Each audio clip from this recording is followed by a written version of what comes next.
local businesses are being pushed out of their own market. A cursory look at the retail environment will reveal the UAE products are provided with minimal shelf space. Support to local produce is not being taken seriously and put into effect as even shelves dedicated for local produce have imported products occupying spaces.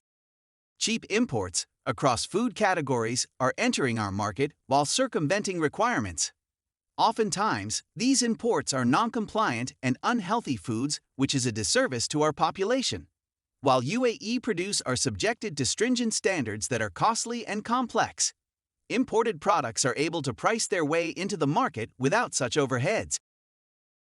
One of the key messages delivered in Operation 300 Billion is "Make it in the Emirates." The industry is ready and geared to push forward, but require help and support from the policymakers. With the mandate to collectively achieve the 5 pillars of the National Food Security Strategy, one of the methods of achieving this would be to wean the country off the import dependency on food items. This was one of the key concerns of the industry and government at the onset of the pandemic.